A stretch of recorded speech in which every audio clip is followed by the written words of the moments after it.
What do you miss most about your son? Everything. Miss everything about him. Everything. What type of kid was he? Good kid. Smart. Full of energy.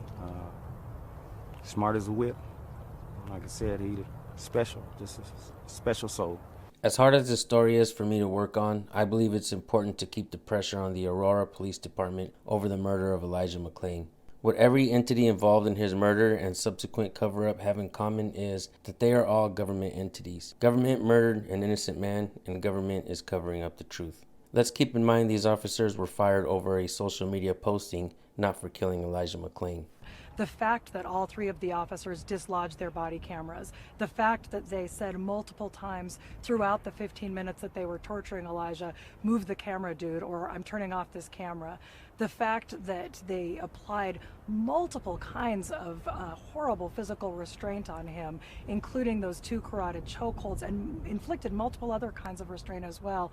They mocked him as he was dying. They threatened to sick dogs on him.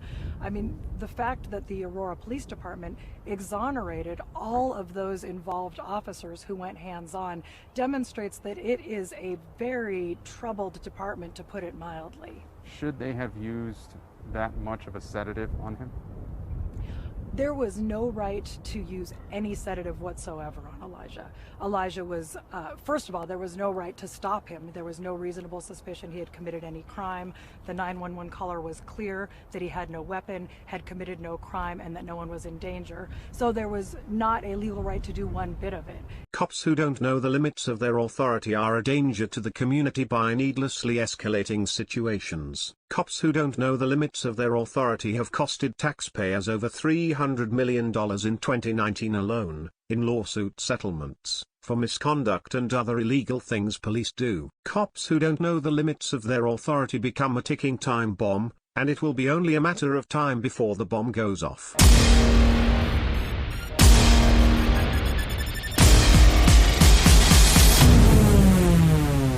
While the allegations of this internal affairs case are not criminal, it is a crime against humanity and decency. To even think about doing such a thing is beyond comprehension, and it's reprehensible. It shows a lack of morals, values, and integrity, and a judgment that I can no longer trust to allow them to wear this badge. A man skipping along to music on a public sidewalk in the United States of America was murdered, and his killers were not charged. A man who was hurting no one and breaking no laws was murdered by the government, and nothing happened. How can 3 killers working for the government get away with murder, you might ask? By donning the uniform of an Aurora, Colorado police officer. That's how. The call to 911 dispatch that night was to report suspicious activity, with no mention of a crime. None. Meanwhile, 3 heroes in blue were en route, not knowing the limits of their authority and determined to make an arrest. It should have been a consensual contact. Almost immediately, an officer ordered Elijah to stop, yelling at him, "I have the right to stop you. You're a suspicious person." Police do not have rights when in uniform. Only we the people have rights. Police did not have the lawful authority to detain Elijah, without first articulating reasonable suspicion of a specific crime. None. Hunches, gut feelings, mere suspicion, or to go on a fishing expedition cannot be used as the reason to detain, but that is exactly what the 3 heroes in blue did. And an innocent human being died a few days later, who in God's name trained and supervised these killers. Nothing was going to change my mind on termination. Therefore, I denied their right to an investigative review board, and I am legally able to do so.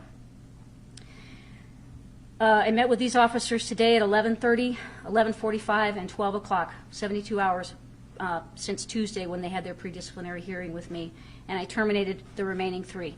They are no longer able to wear this badge or represent this agency. So the officer in the middle of this photo is Jared Jones. He is the one that resigned on Tuesday. The other 2 are Kyle Dietrich and Erica Marrero. Is that sufficient time? Tilt it forward, sure. Just let me know when you're ready. This photo, they are actually reenacting. Is this a good down? Yeah, they're actually reenacting a carotid control hold. Let me know when you're ready, sir.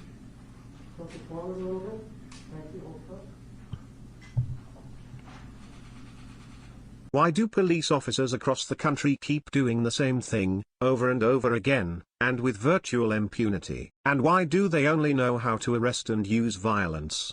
The three heroes in blue were fired, not because they murdered Elijah, but because they filmed themselves mocking Elijah at the site of his makeshift memorial. The chief condemned the incident, but not so much the murder. Aurora, Colorado police murdered Elijah McClain and laughed about it later. The heroes in blue were supposed to protect and serve Elijah. Instead, Elijah McClain was protected and served to death.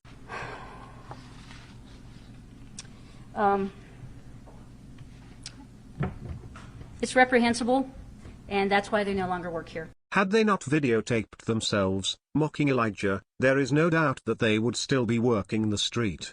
Elijah McClain is dead because of the police. In the United States of America, calling 911 to report no crime has become a death sentence. And the Aurora, Colorado Police Department could only laugh in return. Police rarely suffer the consequences of their misconduct, but we the people do. It's not our fault that police officers are so dangerously incompetent, but we sure do pay the price because of it.